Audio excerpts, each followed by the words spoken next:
рады видеть на нашей платформе вас. Да, именно спасибо большое за приглашение. Позвольте тогда еще раз. Тогда я говорю про нашу встречу или вначале все-таки останавливаю, что мы транслируем на YouTube параллельно, на Facebook, Центр Аль-Фараби на странице, и что просим отключить микрофоны, да?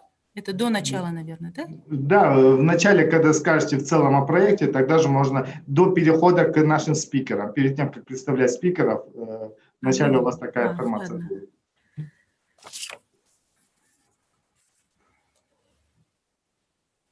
Я не знаю, симметрично. А кто объявит старт? Кто-то объявит? Нуркен, как будете готовы, скажите. Dear Professor Octavian, are you here? I am here, yes. Okay. Hello, good morning. Good morning. Good morning. Yes. We will start after 30 seconds, maybe. Okay, I am here. Good luck for us, yes? Okay, Yes. good luck. Так, дети Фараби все готовы? When I can share the presentation, please let me know to share the presentation. Yes.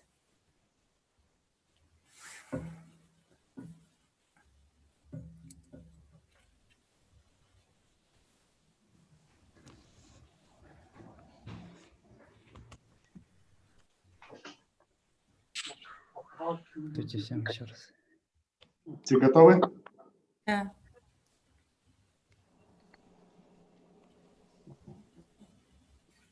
Is it okay? Yes, Professor Octavian, yes, it's okay. Okay. Thank Но пока you. нужно будет убрать. Can we close now and then I will give you the possibility and you will Oh, start. okay, close. I will close. Yes, close. Thank you. Only Можно I- я протестирую тоже свой share screen? Yes, Санжар, конечно. Анна Фансатовна, вчера на техпрогоне все были, да, спикеры или не все? Все были?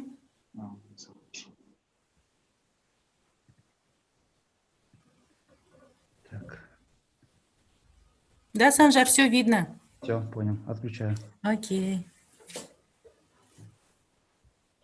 Так, секундочку.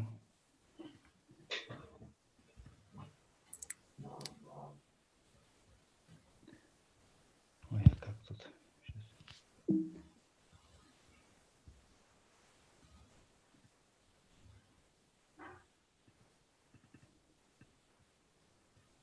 Все.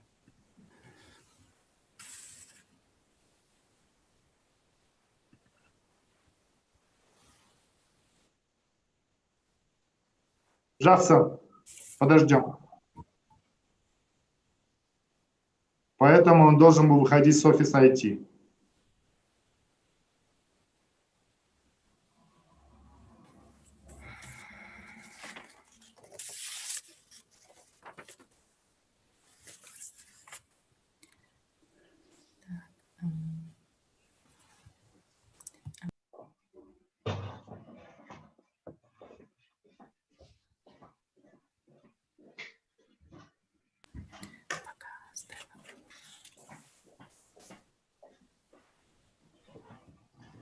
Меня слышно хорошо, да? Просто проверка. Слышно. Все хорошо.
Нуркен, Беркут, Джанбулат, мы готовы?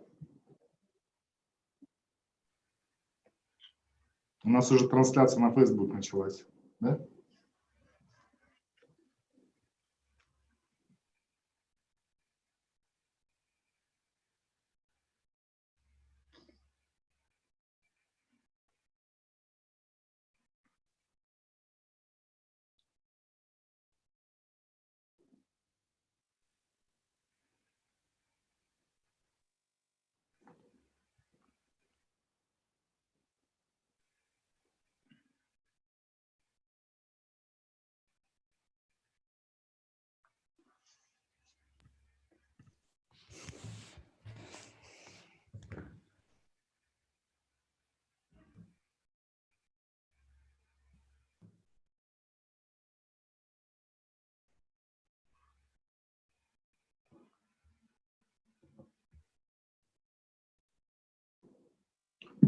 Уважаемые наши слушатели, участники Science Talks, через несколько минут, мы надеемся, подключим все наши функции. К сожалению, небольшая техническая заминка. Извиняемся.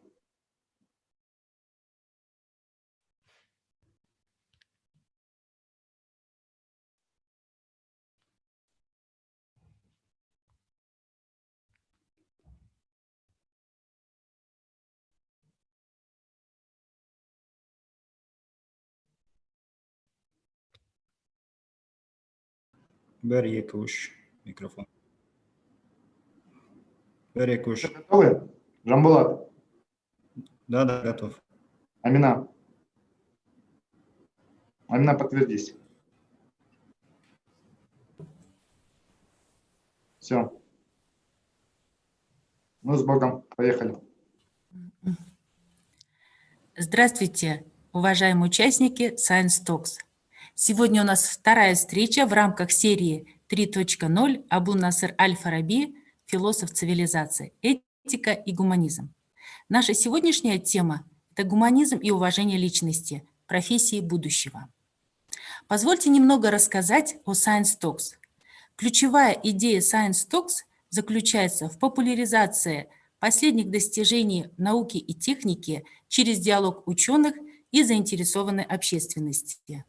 Данный проект был инициирован Министерством образования и науки Республики Казахстан и реализуется Казахским национальным университетом имени Аль-Фараби в рамках празднования юбилея 1150-летнего юбилея видного ученого и просветителя Абу-Наср Аль-Фараби. Позвольте представить вам сегодняшних спикеров. Это профессор Октавиан Постелаш из Португалии. Профессор Октавиан – старший научный сотрудник Института телекоммуникаций Университета Лиссабона. Он директор программы PhD по информационным наукам и технологиям. Темой доклада сегодняшней беседы профессора Октавиана является интеллектуальное зондирование для физической реабилитации в эпоху интернета вещей. Второй наш спикер – это молодой талантливый исследователь, инженер Санжар Тайжан. Он выпускник университета Уорвик, основатель, разработчик команды, участвующей в соревнованиях SpaceX Hyperloop Pod Competition, и он поделится с нами идеями о электрификации транспорта. Спасибо, дорогие участники. Хотела предупредить, чтобы вы выключили свои микрофоны. Ваши вопросы пишите, пожалуйста, в чат. Вначале наши спикеры представят свои презентации, поделятся своими идеями, и потом у нас будет сессия вопросов и ответов. Hello, dear Science Talks participants. Today we have the second meeting in the framework of the 3.3 series, Abu-Nasr Al-Farabi, the philosopher of civilizations, ethics and humanism. The topic of today's meeting is humanism and respect for the individual, professions of the future. Let me tell you a little about Science Talks. The key idea of Science Talks is to popularize the latest scientific research and achievements through dialogue between scientists and our public. This project was launched by Ministry of Education and Science of the Republic of Kazakhstan and realized by Al-Farabi Kazakh National University in the framework of the celebration of the 1150th anniversary of the Abu Nasr Al-Farabi. Let me introduce our today's speakers, Professor Octavian Postalash from Portugal and Sanjar Tayjan from Kazakhstan. So you can start, Professor Octavian, please.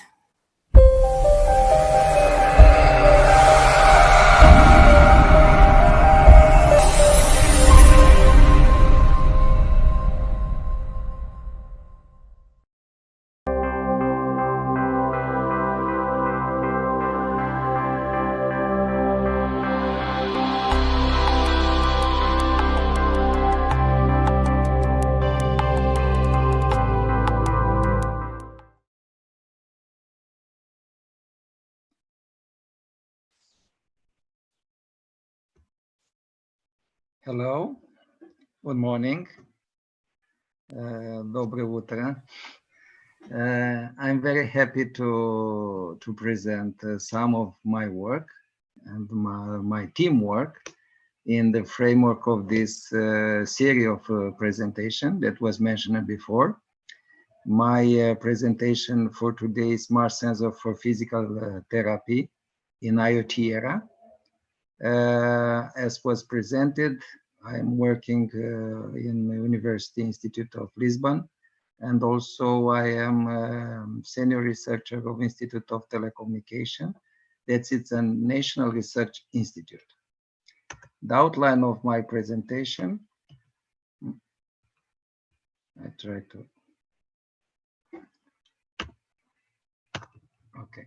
The outline of my presentation include elements about facts, technology, and challenge, related physical therapy, IoT technology. It's a brief presentation about IoT technology and how this technology can be related with physical therapy in the way to improve the physical therapy capabilities. And I will speak instrumented working aids, wearable sensing solution, and serious game for physical therapy and conclusion.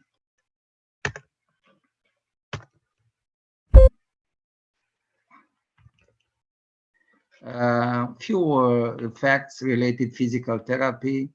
One of the stroke patient recovering in rehabilitation clinic increase every year because of aging phenomenon. 15 million people suffer stroke worldwide each year. And from this number, 5 million need to be recovered after a very long and painful rehabilitation training. Especially the stroke prevalence is for elderly people. However, nowadays, considering the stress in the society, many young people, or let's say medium young people, are suffering this kind of events. Another group of people that motivate us to develop some innovative solution in the field are the young people that suffer cerebral palsy. There are about 17 million people worldwide, and 2 in 1,000 Europeans suffer this disorder. In this case, it's very difficult to implement physical rehabilitation, taking into account normally the age of these patients. Usually the physical therapy is provided like service in different clinics. However, in these clinics, we still continue with very basic mechanical device that don't give feedback not to the physiotherapist, but also don't give any feedback to the users. That means the motivation of this patient to decrease day by day, and the rehabilitation period increase day by day. Exists also some objective evaluation that can even give an idea to physiotherapists to improve the plans or to have a feedback about the applied plans. Objective evaluation that normally in regular clinics, they are mechanical way. And also exists subjective evaluation of the level of improvement related motor activity. And we speak about here about pain scale, that it's a subjective way and depend a lot to the patient. Some idea is to move in the era of IoT. Nowadays we speak industrial Internet of Things or Industry 4.0. We speak about smart city. We speak about IoT healthcare. And in this case, we speak about also about physical rehabilitation based on Internet of Things architecture. And here the idea is to deploy sensing and communication capabilities on the level of these classical systems that already are working in clinics, but also to develop innovative solutions that can be used by patients during the training in order to extract information about capabilities, motor capabilities, to predict the future developments during the training and to validate the training plans. In this case, IoT can play an important role. We can see here that we can deploy sensing on the body of the person, but also on the level of training equipments. And in this case, we can provide information to physiotherapists, but also report objective reports to the patient, and in this case, increase the motivation in the patient and decrease the rehabilitation period,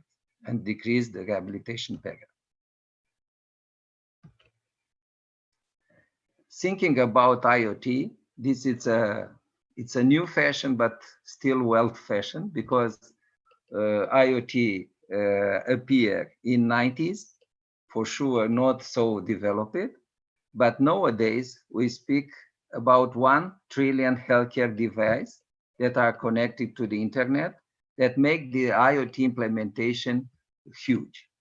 In the field of physical rehabilitation, the deployment are less. The important deployment of IoT in healthcare focused on cardiology and even in other kind of magnetic resonance and other kind of device. However, in the physical rehabilitation, the IoT is less implemented in regular clinics.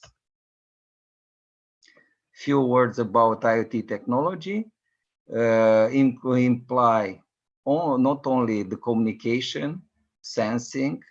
We have here different communication protocol, long range, short range communication protocol, and also some classical like barcode and QR code.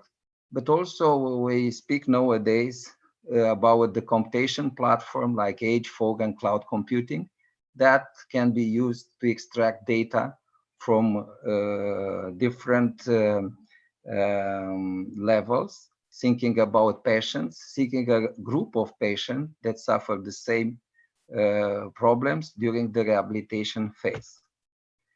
Thinking about communication, long-range communication, that is very important.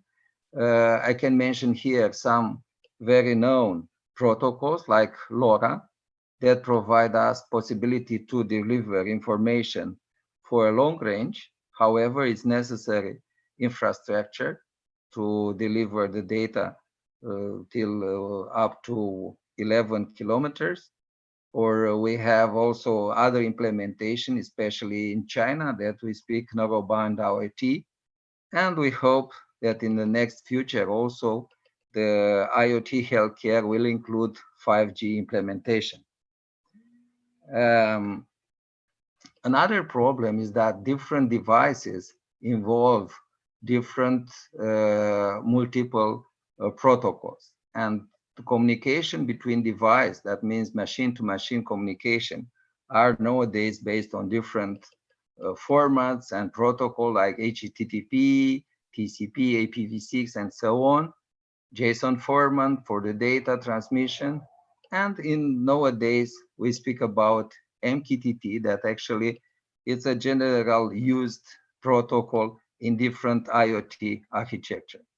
A general architecture for healthcare involved, in this case, is particular for wearable solution, involve a set of sensor distributed on the level of the body, a central node that receives the data using short-range communication protocols like Bluetooth, Zigbee, and deliver the data to the important concentration point that we could name base station.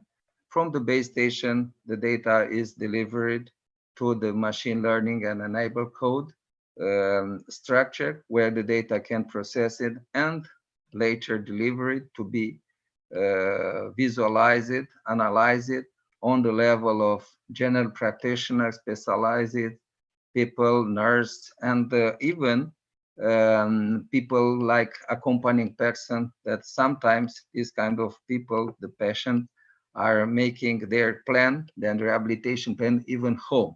And some accompanying person can receive the data using some smart device like tablet, smartphone, or tablet. Moving to our implementations, the first architecture that was considered was an architecture that use the smart walkers and crutch like the equipments, let's say like smart equipment. That means the equipments that was improved with adding some sensors that provide us information about force, kinematic and dynamic condition during the training. Several communication protocols were considered, including Bluetooth, Zigbee, and Wi-Fi that are short-range communication protocol. The data from the smart equipment are delivered to the client side, to the edge side, and for this reason we are using some computer on the first stage, and later we are using some smart device like tablet or smartphone, like a gateway that deliver later the data to the remote server or cloud service, where different architecture was implemented, software architecture was used using MySQL technology, PHP, or in order to visualize the data, some responsive website. Some thinking about the hardware, some of this implementation, one of the prototype was based on Arduino Mega, and we can see here different sensors, including accelerometer, ultrasound ranging system, in order to provide information about the level of the walker during the usage of this, load cells, and all this information is delivered through Bluetooth, or we implement also the possibility to transmit through the Wi-Fi to the server where the data is stored and later analyzed. Thinking about software implementation, we have here a set of users that was defined, like administration, physiotherapist, and patient. User can perform different actions using the implemented applications. We develop application for mobile device, but also web app application. And according to different rights in the application, the physiotherapist can see the data, create a new training plan,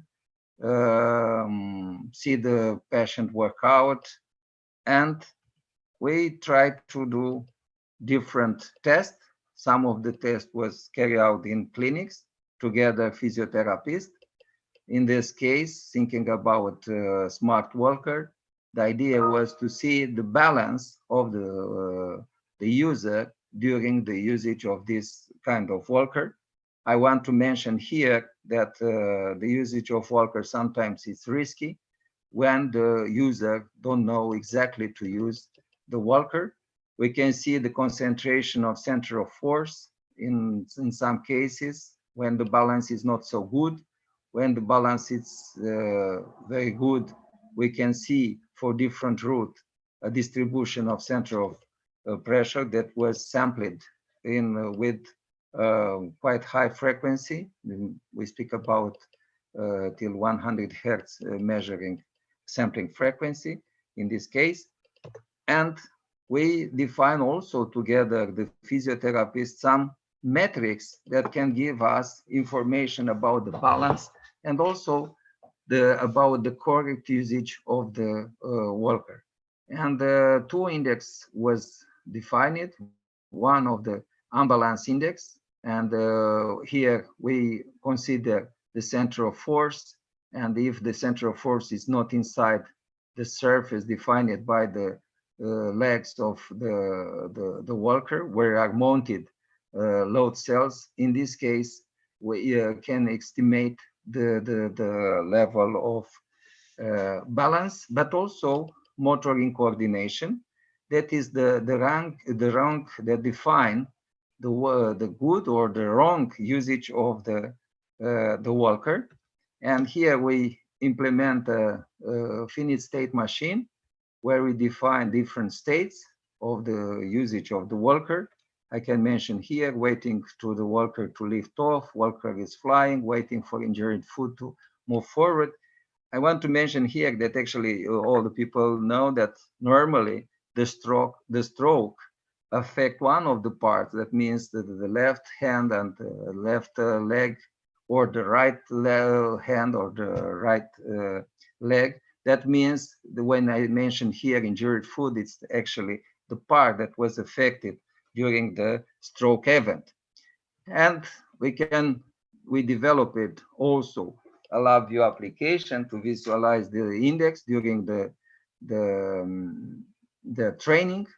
And we can see here a very short movie when we can see the usage with a volunteer and center of force and the calculation of different values of metrics. Another implementation focuses this time to the crutch, smart crutch. After using the walker, normally the patient are moving to the usage of the crutch. If the balance is still not good and he is still affected by some pain on the parts that we try to make the improvement of motor capabilities. Here actually was developed a system, include mainly some force and accelerometer.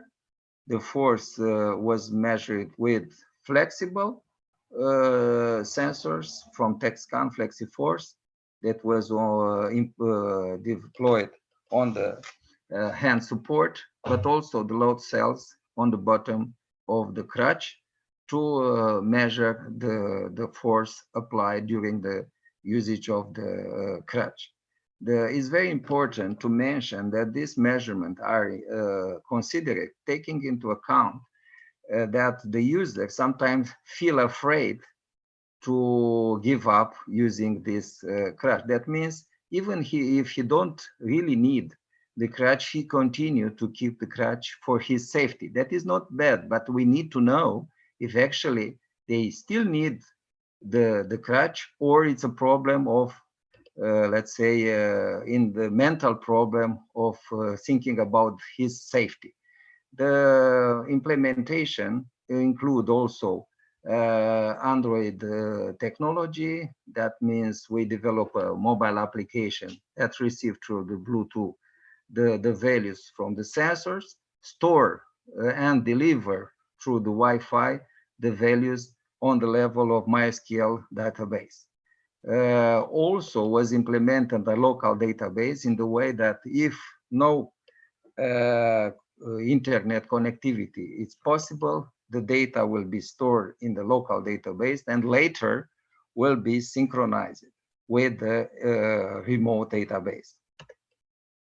Here some values, some data that we receive from the force sensors and also from gyroscope that give us information about the position of the crutch during the training. Some movies can be here visualized, related possibility. We trained some volunteers. Unfortunately, it takes some time to run the movie. Let's see. And actually, during the training, we can visualize the values delivered by inertial measurement unit, or even from the force. And the physiotherapist can take some decision based on objective values and not like before I mentioned, mainly subjective values. Okay, okay.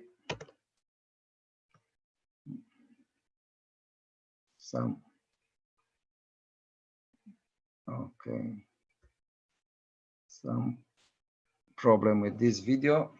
I can try to move forward, but it takes some time to initialize. I don't know.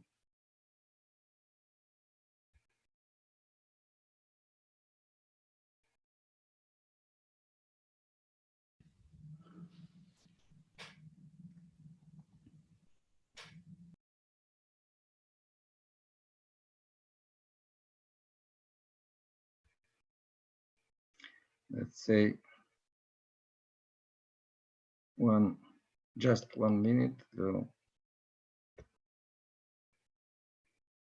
Some problems with the video. We move forward to the next implementation.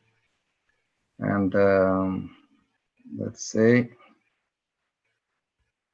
okay, now I move. Sorry about this.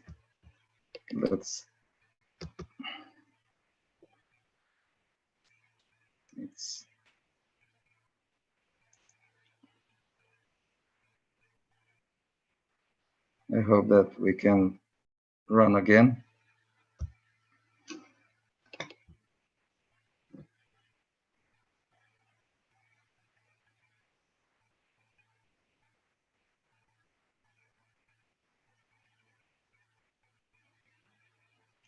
Okay.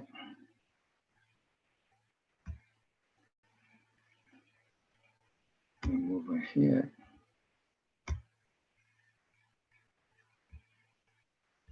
Okay, good. That's okay.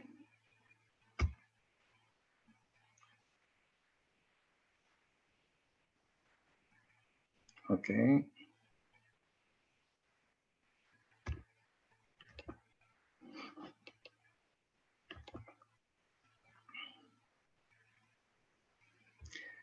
Okay. The next implementation that we think about the usage of the augmented reality and mixed reality for physical rehabilitation, like the implementation of a virtual personal trainer. The technology that was used is based on augmented reality kit from Apple. And we are using actually an Apple smartphone that received the data from Bluetooth low energy sensors, especially sensors that are measuring the electromyography and the electrocardiogram. The electromyogram is very important in order to extract information of muscle activity during the training, but also the electrocardiogram, and it's used to measure the heart rate in order to avoid some accident during the training. We are actually implement also additional node like sweat analyzer. We know that during the physiotherapy, the people are losing different ions, but also are consume glucose from the cells level. And in this case, we develop also a node that can provide us information about the ions concentration, but also here, like we speak, we make some tests with the glucose sensors that give us some information about the level of glucose in sweat. Important, okay. The idea of augmented reality was also extended for the other kind of architecture. In this case, we are using 3D scan sensors that its name structure occipital 3D scanner occipital sensor that actually provide us information in 3D. And these sensors was part of architecture that also include a smart carpet that give us the position of the user in and also some other information about the gait, and also some sensor Bluetooth that give us information not only about heart rate through the photoplethysmography, but also about the galvanic skin response, that means skin conductivity, in order to know the level of stress during the implemented rehabilitation exercise based on augmented reality. And here we can see some implementation. We speak about the implementation of the maze game. The game was developed in order to develop the balance and to evaluate the balance during different tests of the user. And also we implement the idea is to develop games that can help the people to motivate them to make the exercise and the training plan. The technology that was used in this case was Unity 3D, that is a very good programming platform for the 3D serious game, and also C# scripts. The data was obtained in different way. We have here the path that was imposed during the maze game, and we can extract not only information about the trajectory, but also about the values of velocities during the training. We have also another implementation. This time we speak about virtual reality. The interaction was done using a smart glove set. We have here many technology that was used. Sensing, smart sensing was based on Arduino or Arduino Nano, but the smart gloves include a set of sensors. This sensor provide information through the Bluetooth to the client side. The client side of the system, it's actually also represented by the virtual game, where in this case, the rehabilitation is focusing on hand rehabilitation. And we can see here some the device that was used. Every gloves include also the flexible FlexiForce, the extension sensing, and also the EMU, that means 3D accelerometer, 3D gyroscope, and also 3D magnetometer. That all these information is fused using some fusion algorithm like Kalman, and in order to extract the information about the hand position.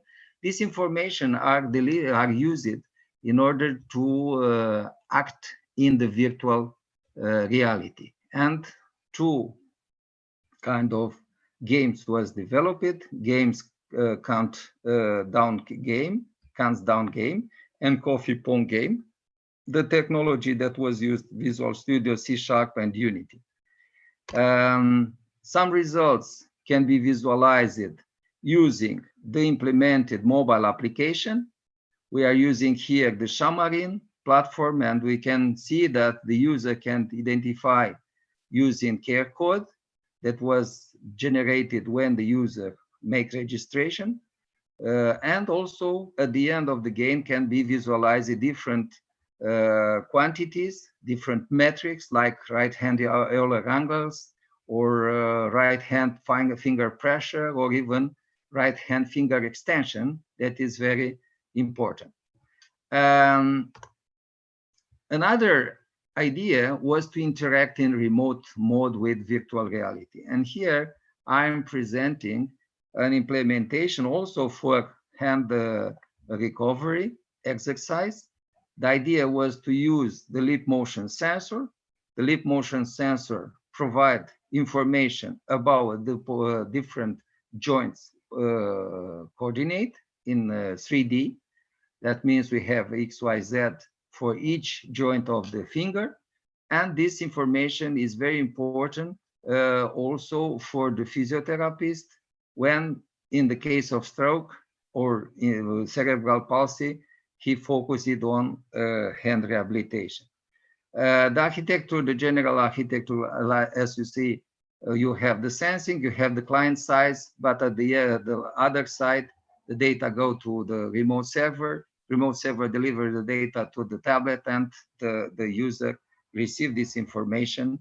And the user, that means the physiotherapist, can improve the training plan. Here some few words about the lip motion controller. It use two camera and use 3D stereoscopic image in order to extract 3D information. The information imply different position of the fingers, but also the sensor provide us information about velocity. That also it's an important metrics. That important metric that give us information about capability of the user. Some serious game was developed here. One of the basic one, you can the user can use one or the other hand.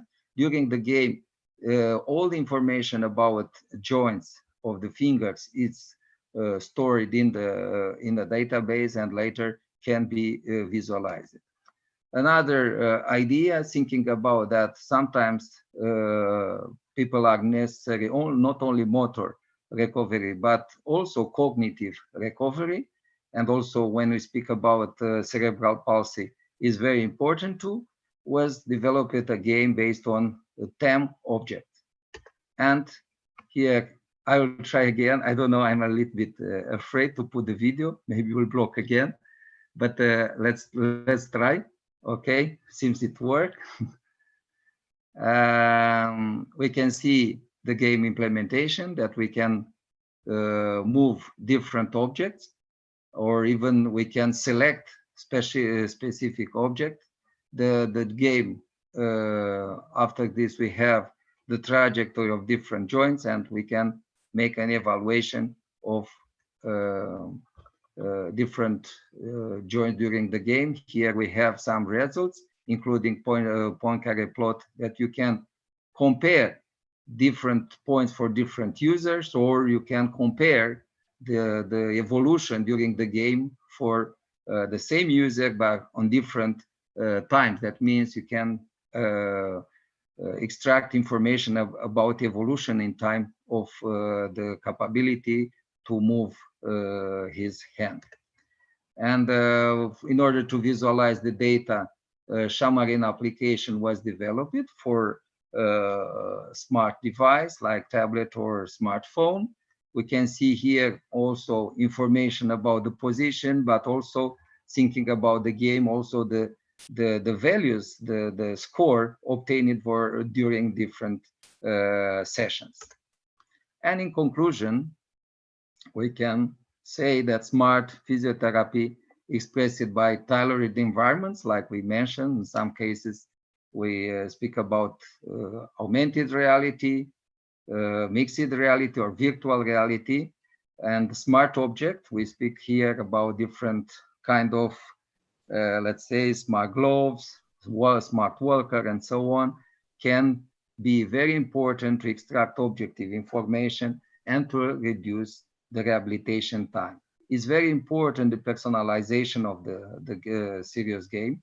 And it's very important also that IoT give us opportunity to deliver data, to store the data, to apply data analytics, to develop in the future some machine learning models that can give us information about the possibility to improve the training plan and to optimize the training plan, giving to the patient more hope to recover quick.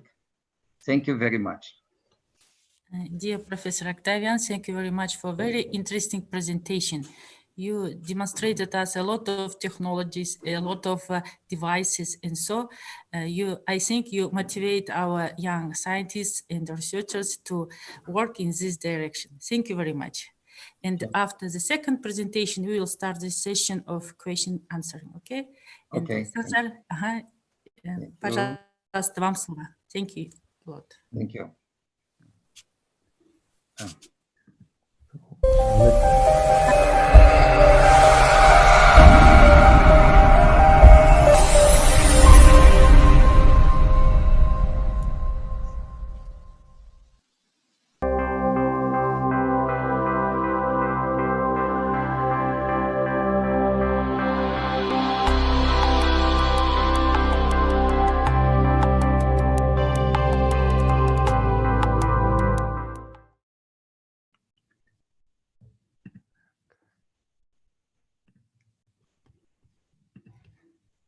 Да, секундочку. Вы видите, да? Можно будет, да, подтвердить?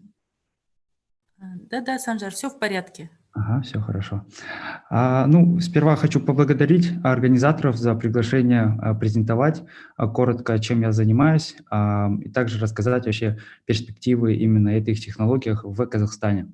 Вот. Thank you, Professor Octavian, for your presentation. It was actually nice to see such a nice technologies that you do. So yeah, thank you for this as well. Да, я буду говорить на русском. Вот. В плане того, что я хочу просто этим презентацией более донести аудитории именно куда наш транспорт-сектор должен развиваться и куда он будет на самом деле уже во всем мире уже развивается. И хотел просто показать, чем я также работал в прошлом и почему именно это рентабельно именно у нас в стране, какие у нас возможности есть в этой стране. Вот, так, секундочку. Вот, второй слайд, да, все видно, да? Угу. Вот, второй слайд. Я вот хотел просто рассказать то, что в плане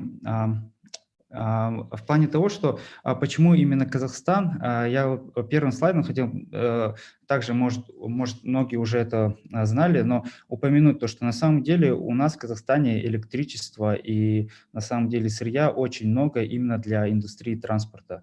Вот. И мы должны это все осознавать и должны дальше в этом плане работать. Вот. И также у нас стратегическая как бы локация во всем мире. Вот. Это первый просто такой предыстория именно про нашу страну, я бы хотел тоже сказать. Так, этот слайд дальше я бы хотел просто рассказать, чем я занимался. Я вот работал в Ягуаре, в Макларене и Фарадай институте. Вот. И я именно больше работал именно по батареям, именно для моделирования новых передовых литий-ионных батарей. И моделирование было основано на электрохимии, и также было предсказывание для деградации батарей, и также на аккуратность. Вот. Сперва я начну то, что в Ягуаре я работал над моделированием именно Jaguar I-Pace, где вы можете видеть внизу. Я сделал моделирование, которое сделала problems, what kind of issues we solved, and what challenges are аккуратность на ahead 37% of the whole улучшилась. industry. Вот. И So также и I лабораторные на 2 worked, дня I'm an уменьшилось. ex-worker В of чем был the секрет на самом деле? Это именно the новое Jaguar company. моделирование, где на самом деле новый тест, техника, где используется именно определенный drive cycle, это именно напряжение для батареи, чтобы более точнее предсказать, как машина будет ездить. Вот. К сожалению, я не мог это все показать именно, что как делал, потому что это все-таки принадлежит Ягуару. Вот. Разрешение они в итоге, конечно, не дали в этом плане. В Фарадае я сделал именно neural network, именно связал именно вот этот machine learning для предсказания деградации батареи, основываясь на батарейных параметрах. Это такие, как химия в электродах и также именно это толщина и размеры самих электродов. Вот. В этом плане я собрал где-то 60 параметров каждой батареи и натренировал где-то 500 батарей маленьких. Вот. И как бы эта система уже сработалась, и как бы в Англии это тоже будет использоваться именно для деградации, именно scientific way. Также про команду расскажу, Warwick Hyperloop, for 36%. And half testing time and increase the range of future Land Rovers. То, что у нас была команда очень такая интересная, it was named as a success story я ее in основал 3 года назад. 2019. В общем, у нас было примерно 400 человек за 3 года. Мы разрабатывали именно технологию Hyperloop. Вот. Это Hyperloop технология, которая была основана открыто Илоном Маском. Я сейчас расскажу дальше. Но именно про нашу команду, если рассказать, то, что мы зашли в 35 команд, мы сделали очень эффективную технологию, где государство Англии на самом деле нас поддержало. Следующий слайд я покажу именно применение самого Hyperloop. Для чего этот вообще Hyperloop сделан? Для того, чтобы сделать, чтобы люди передвигались на самом деле очень быстро и эффективно. Вот эти на самом деле, два вопроса, которые мы еще в итоге не развили с далеких с 19 века. В плане того, что Hyperloop дает, это именно по энергоэффективности, у них нету загрязнения воздуха CO2, да, и на самом деле это как бы очень предсказывает то, что он будет быстрее, чем самолеты в итоге. Также там, конечно, есть вопросы по цене, но на самом деле мы пришли к такому, что на 1 километр будет использоваться где-то $150 миллионов. Вот. Это мы сейчас сделали для Англии такой анализ, и потенциально, может быть, и проекты запускаться там. Вот. Вот в плане, я хотел бы тоже предоставить всем то, что информация от НАСА, то, что на самом деле она реально будет намного эффективнее, нежели самолет или поезда. Вот. Весь технология основана на том, что труба, допустим, труба, и там низкое очень давление, где-то 100 паскалей. Вот, и как бы и когда смотреть, на самом деле там очень мало воздуха, и когда эта капсула едет со скоростью 800-900 км в час, то тогда именно сопротивление очень маленькое. Вот весь интерес, и дальше в слайде я покажу именно технологии, как это все работает. Да? Скажем, то, что именно мы видим с левой стороны, это pylons, это которые именно держат именно саму трубу. Они также, как бы, если слева направо идти на первом ряду, тогда вот эти труба придерживаются на этих пайлонсов, и там вакуум памп, это который забирает воздух с трубы. Вот, и как бы вот эта капсула идет внутрь, и на самом деле она заряжается от возобновляемой энергии, как солнечные панели, либо ветряные турбины. Вот. И что именно они заряжают, как бы дают энергию, они именно дают для линейного мотора, индукционный линейный мотор. Весь интерес идет сейчас у индустрии, то, что сейчас идут told электрические earlier, it's машины, и также sustainably развивается using сфера renewable моторов. energy. И именно в моторе мы достигли нашего 10 киловатт на килограмм. Это наша была технология по линейному мотору. И сейчас мы разрабатываем на самом деле технологию, которая будет основываться на магнитных полях, чтобы была левитация. И также для propulsion, это чтобы она вперед шла, это будет у нас использоваться линейный мотор. Вот. Для левитации у нас будет Halbach array, так называемый. Это когда permanent magnets, они ориентированы на 360 по 90 градусов. И как бы когда они ориентированы по-разному, то тогда вся магнитная сила, она как бы дает силу только на одну сторону. И на этой же стороне у нас вот магниты будут включены как именно в колесо, и это именно колесо будет вращаться параллельно Земле.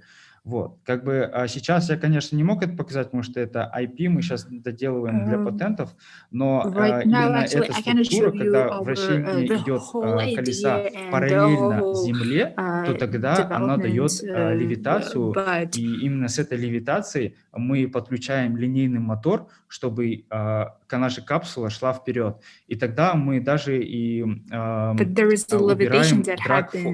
именно friction force, когда машина между колесом и землей. Вот. И тогда у нас получается то, что капсула, она просто летит без сопротивления воздуха и без friction force, который обычно у нас в колесах. Вот. А в плане того, что именно как технология все это развивается, того, что Hyperloop, на самом деле, он во всем мире сейчас, это 3 мировые компании. Вот. И также хочу упомянуть то, что именно Virgin Hyperloop One, они протестировали 2 человек уже в Hyperloop. Это было позавчера. Вот. Как бы эта технология, на самом деле, развивается с каждым днем, и вот что нас, на самом деле, это очень заинтересовывает. Вот. Как бы насчет нашей технологии, вот как я обещал, я вот, показываю то, что эта технология была сделана нами в первом году, когда мы только начали. Мы сделали, на самом деле, все просто, с обычным колесом, мотором и с очень крутыми батареями. Да? Вкратце расскажу про эти батареи. Мы нашли эти батареи в Америке, в Мичигане, и их заказали. Они дают на 250 C discharge. Да? Кто вот разбирается в батареях, понимает, что на самом деле обычно у всех батарей только один C, а тут 250. На самом деле именно эти батареи были сделаны для драг-рейсинга. Да? Вот именно для этого как бы эти батареи очень хорошо подошли к нашей технологии. И в итоге мы достигли за 3 секунды мы развили до 200 км в час. Вот, наша технология. Вот. Как бы это очень интересно, это очень классно. И у нас были также тормозные как бы, система, которую за 250 метров она могла именно капсулу остановить с deceleration, да, за несколько секунд. Это 4G было. И на самом деле это очень быстрая такая децелерация. И именно для технологии мы понимаем то, что человеку было бы очень сложно, да, но эта технология больше мы ориентируемся на грузоперевозки в будущем между, например, Китаем и Европой. Мы верим, то, что именно такие технологии именно в этой трубе и именно конфигурации, которые мы сейчас именно разрабатываем по магнитным полям, которые они именно могут сделать революции именно в плане логистики. Вот. Вот. Как бы в этом плане, в этом слайде я хотел просто вам показать именно, какую именно технологию мы сделали именно в первом году, где мы дошли до полуфинала турнира. Вот. Вторая часть моей презентации я хотел больше рассказать, и именно я как большой энтузиаст автомобилей, мне интересно именно, куда именно наша индустрия автомобильная пойдет во всем мире. Вот. И как бы, как я упомянул раньше, я вот увлекался, ну, как бы работаю очень много над батареями, и посчитал, что было бы тоже хорошо показать, то, что на самом деле батареи, они были, как бы, первые идеи были сделаны в далеком 1970-80-х годах. Вот, это были сделаны, ну, вот, как вы видите, с левой стороны, это нобелевские победители, и как бы на самом деле очень долго идет именно прогресс, шел прогресс до того, как пришли энтузиасты с Тесла. Вот. Как они пришли, так же все сразу, вся наша индустрия поменялась именно в плане батареях, и насколько все поняли, что именно в этом плане, именно в этой технологии состоит вся будущее именно как бы автомобильной сферы. Вот. В этой сфере я хотел также, если мы разговариваем про батареи, я предоставляю информацию также именно по химии, да? Именно куда, какие именно химии используются в электродах. На самом деле сейчас очень много как бы новостей идет для того, что каждая компания меняет свою химическую композицию в батареях. Вот. И как бы если смотреть сейчас до 2017 года, да, или ну, до сегодняшнего дня, например, NMC 811, это как бы никель, кобальт и манганез, они используются именно для того, чтобы как бы, именно для катодов, да? С анодной стороны у нас графиты стоят, как бы, ну, в смысле, у всех батарей как бы графиты. Вот, в этом плане, как бы, сейчас вот, может быть, многие видели информацию, то, что Тесла будет делать батареи на 1 000 000 миль, да, и в чем вопрос всего вот этих инноваций, это они меняют материал для анода с графита на синтетические материалы. Именно эти синтетические материалы дают очень низкую, во-первых, опять-таки же говорю, деградацию, и во-вторых, это именно стабильность для того, чтобы как бы правильно как бы предсказывать и контролировать именно вольтаж внутри. Вот в этом вот эти две сферы именно для того материалы именно в батареях очень сильно меняются и движут всю индустрию автомобильной сферы. Вот. Как бы в этом слайде я хотел также просто рассказать то, что на самом деле автомобиль вообще, как бы именно электрический автомобиль, самый большой вопрос это в цене именно на батарейный отсек. Вот.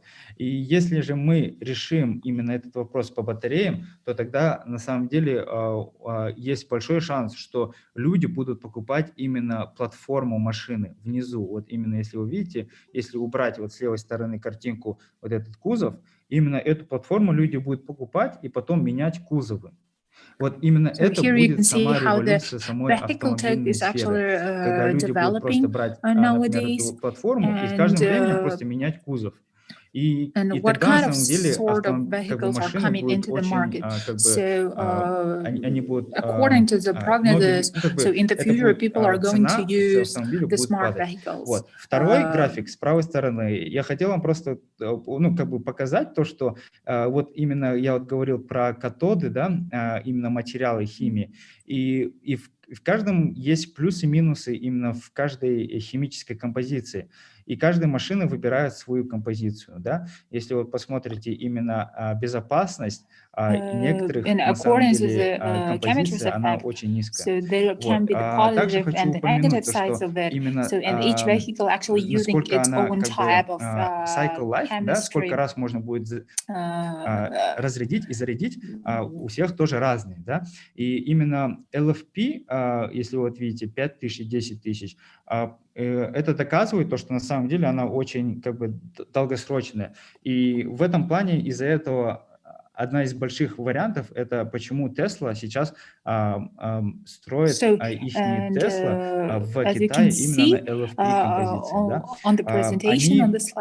Они смогли вот эту цену сделать ниже, но cycle life очень высокий. Вот. Как бы есть свои плюсы и минусы в каждой сфере, и вот весь вопрос, на самом деле, каждая автомобильная компания сталкивается именно с этим вопросом. Что нам делать именно с батареей и какую химию нам использовать. Идем дальше. Следующий график с левой стороны на втором ряду. Именно это сейчас большой фактор, на самом деле, вот я как и сказал, это цена именно в батареях. Вот. Если же в батареи мы popular. сможем вообще в будущем сделать пониже цену, то тогда электрические машины будут очень доступны всему So, and миру. if in the future Как бы, и куда именно через 20 price лет for мы хотим the прийти, есть такой график, который весь мир electrical сейчас batteries ориентируется. Да? will be decreased. So Самый большой more интересный people этот я бы хотел will be able акцентировать ваше внимание на именно power use density. Да? На the данный момент сейчас у нас только 3 киловатта electrical на vehicles. килограмм самой батареи отсеток. Возможность у нас очень высокая, то что это будет в 4 раза выше через 15 лет уже. Вот. В этом плане как бы есть везде как бы и инновации, которые будут давать именно тренд именно всему автомобильную сферу.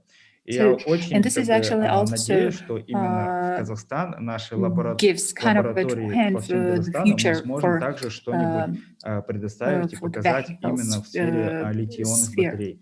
Я акцентирую опять-таки же на батареи, потому что на самом деле все, корпус машины, все это уже было сделано давно другими людьми. Но вот именно почему я хочу вот акцентировать на вопрос, большие компании, такие как Ford, General Motors, да, Jaguar тот самый же, они почему отстают от больших стартапов американских, да, которые сейчас выходят на IPO, да, это именно знание именно в электрохимии и электрохимии батарей. И эта важность на самом деле очень велика. И также я хочу следующим слайдом показать, сколько машин планируется выпуститься именно электрических. Вот. И я хочу, ну, как бы, если посмотреть, то, что, в принципе, как бы большинство машин, они работают с LG, Samsung, с производителями батарей. Да? Они берут уже готовые батареи, и в чем весь вопрос, да? в чем разница между, например, скажем, Volkswagen, да, и возьмем Porsche Taycan. Да? Разница в том, что они делают батарейный отсек разный, дизайн разный, да. Именно дизайн подразумевается того, что это охлаждение, это материалы, когда батареи вместе как бы коннектятся, именно дизайн модуля, какие материалы там используются именно для как бы хаусинг, да, вот, чтобы батареи держались. Как бы в этом плане очень много всего, но еще и вопрос большой идет по софтверу, да. Мы называем в батарейном отсеке это BMS, это Battery Management System, который будет контролирует каждый вольтаж на каждом модуле. Вот. Как это все как это все коннектит, да, вот весь вопрос, как каждая компания сейчас старается сделать, во-первых, это высокую эффективность, и, во-вторых, это чем дешевле, тем лучше. Да? Вот. Как бы в таком вопросе, но опять-таки же я скажу, что Tesla, она уже, конечно, на всех шаг впереди, и они уже разрабатывают именно батареи свои кастомные, да, где они берут цилиндровую батарею, сейчас большинство батарей используется 21700. А 21700 – это цилиндровая батарея, которая как бы, она дает очень хорошие характеристики, и многие автомобильные, вот сейчас вот видите на фотографии, они все именно ее используют. Tesla же начала ресерч 4 года. 4 года назад они начали разрабатывать свой формат батареи. Вот. И именно этот формат они вот презентовали месяц назад по всему миру, и он дает на самом деле эффективность в 5-6 раз. Также это и дешевле будет, и, ну, и свои плюсы. Мой месседж всем, почему именно я упомяну это? Мой месседж такой, что на самом деле Tesla работает именно с ресерч-командой в Канаде. А в Канаде именно университет, он именно занимается именно сайенсом. И как бы, да, они как бы не на индустрии, они на сайенсе. И тут месседж такой, то, что на самом деле сайенс, вот что движет на самом деле весь мир. Сейчас именно люди, которые акцентированы на инновациях в любой же сфере, они делают именно большую разницу в индустрии. И как бы последний заключающий слайд, я бы хотел просто поделиться с вами, что во всем мире сейчас очень большой как бы революция идет именно в плане regulations, да, как бы какие правила меняются. И И в этом плане показать то, что многие страны сейчас будут отказываться от бензиновых машин. Да, и продажи будут полностью электрические машины. Вот. И также показать то, что на самом деле большие компании сейчас инвестируют по $1 триллиона именно в сферу батарей, и у нас будут миллионы машин, и придет время, и Казахстан тоже, мы будем все ездить на электрических машинах с большими зарядными станциями по всему миру. Вот. Ну и в заключение я просто делюсь с моими контактами. Если у кого-то будет больше интерес именно по нашей команде и также по батареям в плане в передовых компаниях, технологиях, то я буду рад с вами поделиться больше. Это мой телефон, и можете все выбирать имейлы. Вот. Ну, как-то так. Вот. Спасибо большое за ваше внимание. Thank you for your attention.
Именно Hyperloop или батарея, этот автомобиль?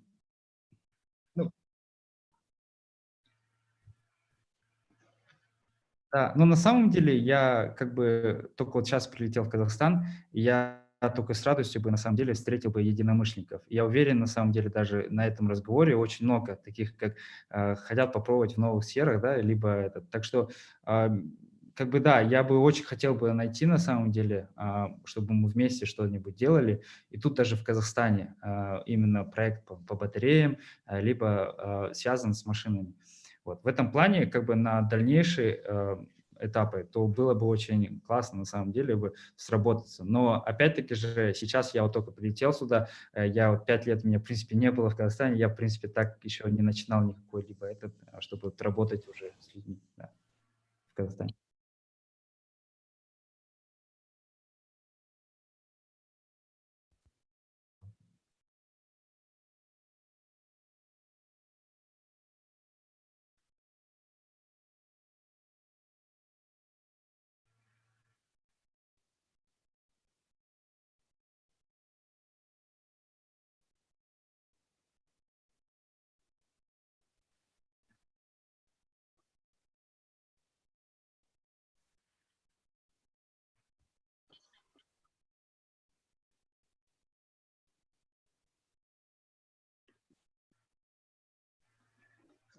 Okay.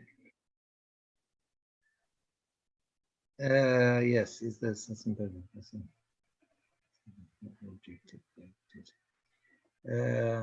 Yes, actually, what all these sensors and all the smart systems was developed in order to extract objective information about the rehabilitation training. That means it's not only the observation from the physiotherapist, but the physiotherapist can base his plan of training and rehabilitation based on the information provided by the sensors. That means we speak about not only acceleration, balance, force, flex, when we speak about flexible, flexi-force, flexion of the finger or other kind of things, they can have a record of this information, and Firstly, they can compare what it's happened 1 month ago, because normally the rehabilitation period is not too short. And you can see in 1 month what it's happened. The plan that you establish, it's based on this information. Maybe sometimes your plan is not good. Maybe you need to mix different kind of things. Our system is complementary. That means it not exclude regular training, regular method to train to, let's say, to make the rehabilitation of the person. However, you can test the ability, the motor capabilities of the patient using some kind of sensor like this. The acceptance from the patients sometimes is good, sometimes is not very good. All depend on physiotherapists, because if it's very important to adapt. I remember sometimes we have some test with the stroke patient, only 32 years old.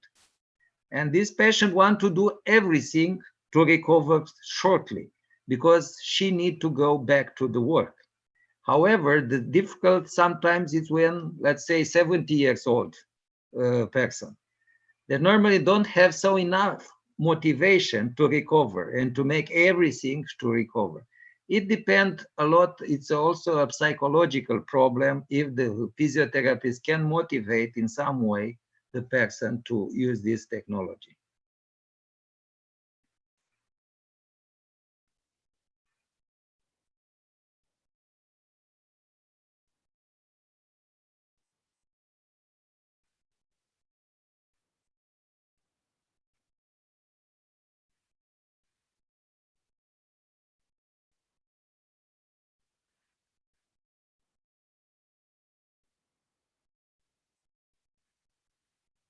Yes. Actually, without data, we cannot develop any machine learning and so on. In the past, we was very, and we continue in physiotherapy without data. If you try to find data, you can find data from cardiac assessment, from other kind of things, but it's very difficult to find the data related physiotherapy recovery. That means the first step is to have data, but it's not enough. It's like an instrument you measure, but you don't make the analysis. And artificial intelligence can give us possibility to choose the right plan for the right person. This is very important. Based on the historical data, based on, we can implement this. And this kind of system give us possibility to have data and to implement the right machine learning or other kind of technology, okay, in order to improve and to short the training period.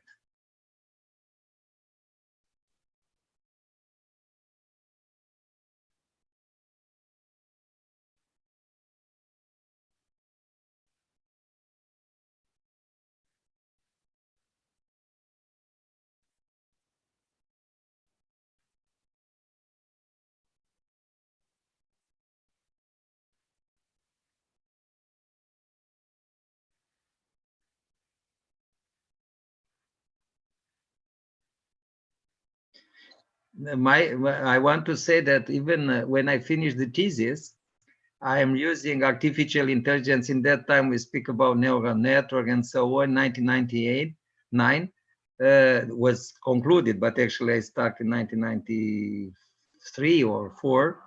And we use neural network and other kind of computation intelligence to improve the capability of the sensors. And that was a long time ago. And nowadays become again, it's very important because the computation platform was developed so much. The new algorithm like deep learning appear. And it's a very good opportunity to use artificial intelligence for healthcare, to improve the treatments, to improve, to short, to, at the end, to save money.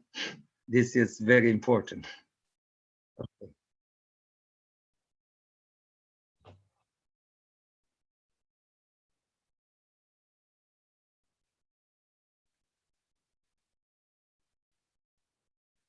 Oh, thank you. I want also to say something related, Shansan. presentation. Very, very interesting.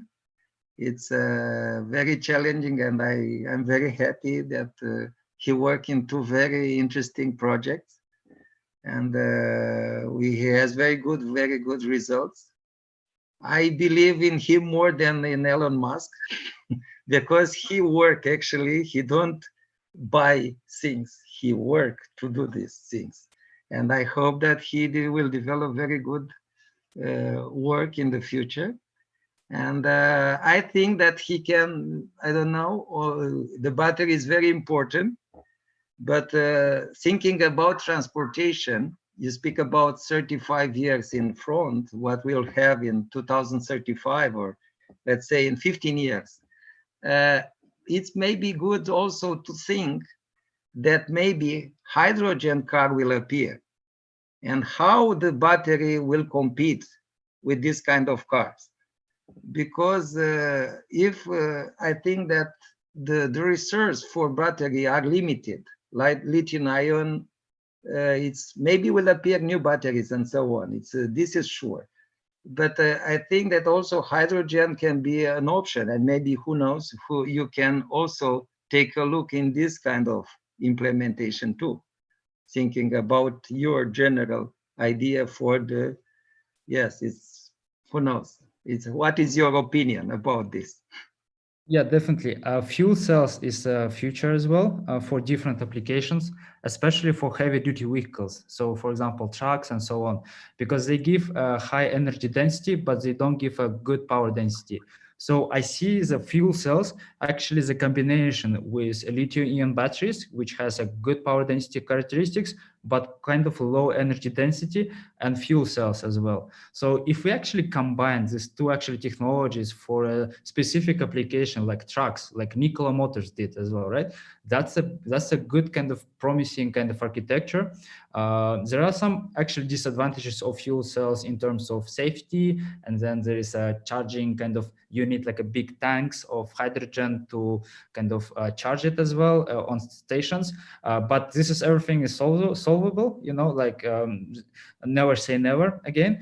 This is a bit, probably maybe a bit behind of lithium batteries, but I can see that some big OEMs actually do well with fuel cells, and I'm pretty sure that like a big trucks, heavy duty vehicles, they won't have only lithium batteries, but they will have a combination with fuel cells and actually lithium batteries. So, and again, another application I would say is the planes as well, because when actually plane, let's say when it takes off, right?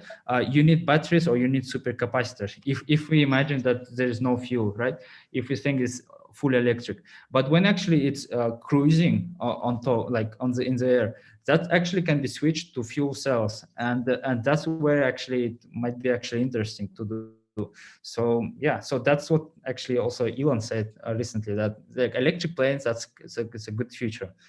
But yeah, thank you for this note. Definitely. Thank you very much for your presentation. It was very interesting, and your project was very interesting.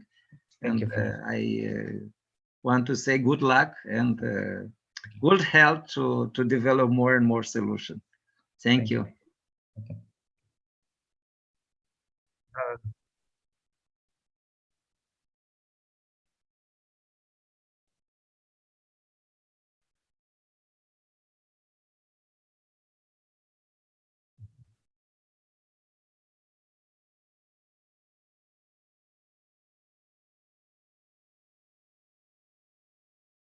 Да, спасибо большое за вопрос. На самом деле, да, это как бы именно для нашей страны это большой вопрос, именно когда мы будем как бы развивать именно эти электромобили или кто-нибудь будет приходить на наш маркет. Да? В плане того, что как именно это решается, именно Tesla пришла к решению этой проблемы где-то 1,5 года назад. Они поставили в Tesla Model 3 heating, да, heating pump. И когда машина, как бы, например, на улице, там, скажем, минус 40, минус 50, то тогда батарейный отсек, он как бы дает жар, именно вот этот heating pump, на всю батарейный отсек. И на самом деле температура уже в батарейном отсеке меняется до там, минус 10 там, или до 0 градусов. Вот. А опять-таки же снаружи это все как бы минусовая, про минус 50, минус 40. Вот. И в таком плане Tesla сказала, то, что у них есть range improvement, efficiency именно с этим heating pump. Вот. И как бы я думаю, что ответ на вот эту, или как бы решение для этой проблемы, для автомобиля, именно heating pump, это, да, это очень этот. И да, вот как-то так. Вот. И как бы в интернете, в принципе, есть всякие проектирования, как они это все включили в этот батарейный отсек. Да, и в принципе можно, кто ему интересно, могут посмотреть тоже.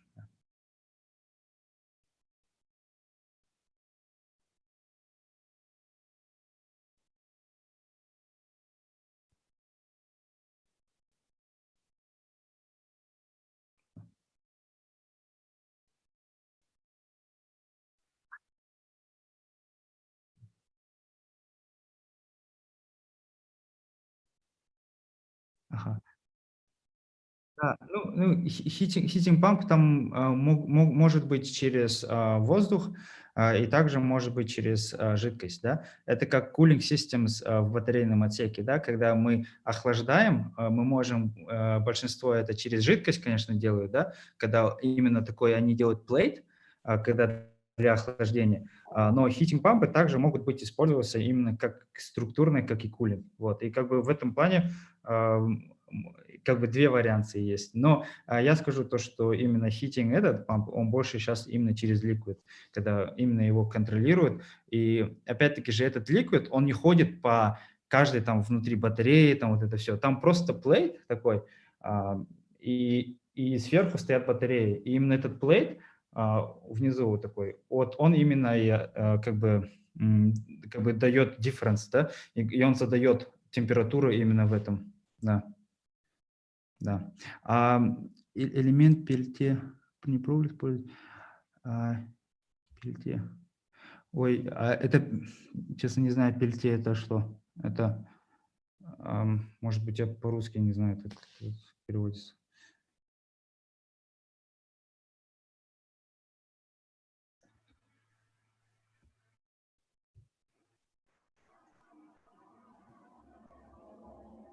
Сейчас я посмотрю, что это пельте тоже. Так,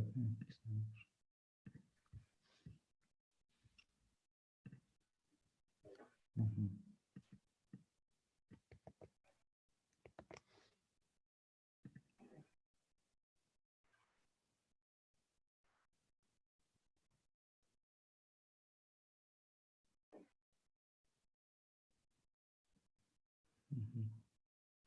Ну, насчет этого пельтя я даже не знаю, честно. Как бы, я слышал про него, то, что мы, у меня звук не включается. Я видел, как бы она была именно из R&D программ, именно для инвертора, контроллера. Он, в принципе, использовался в этом, в Ягуаре. Вот, как бы как R&D. Но для батарейного отсека там немного другие кулинг для работы, да.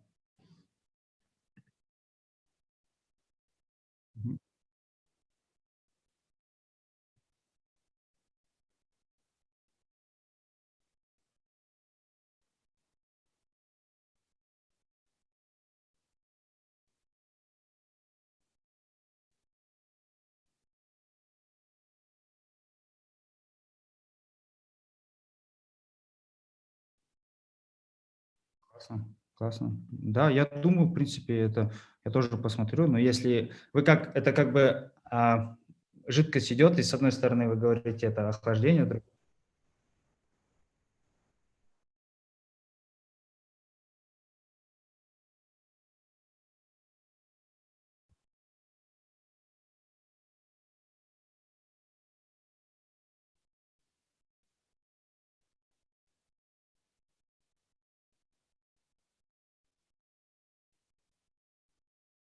Да. Я думаю, именно в этом плане было бы интересно именно между контроллерами и мотором, потому что они вместе, вот если вы посмотрите, у Tesla даже, да, они вот вместе вот так стак, да, и именно между ними иногда либо cooling, либо heating, да, идет. И как бы в этом плане можно было бы как-нибудь тоже сыграть, то, что одновременно либо кулинг мы даем там мотору, а хитинг инвертору. Вот именно в этом плане было бы интересно. А в батарейном отсеке, в принципе, контролируется все для определенной температуры. Вот. И как бы ну, там тоже, да, можно, в принципе, пытаться, но я вижу именно это application именно между двумя компонентами. И там именно для этого такого, в принципе, да, можно посмотреть. Как бы, да, менять, когда температура меняется в определенных компонентах, да, и было бы интересно, да. Спасибо за вопрос. Круто. Если вы в Алмате, давайте попробуем. Если вы в Алмате, то что-нибудь придумаем. Да. Давайте. Отлично, отлично уже.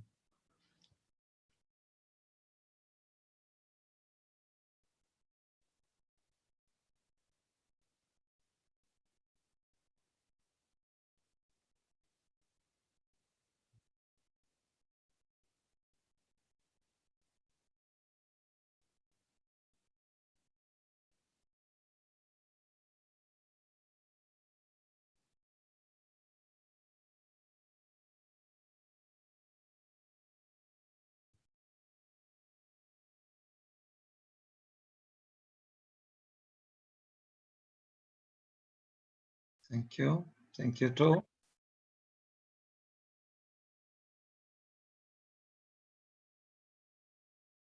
Okay.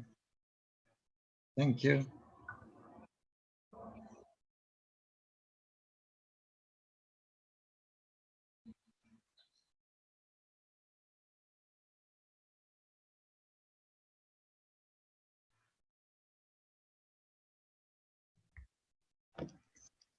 Спасибо.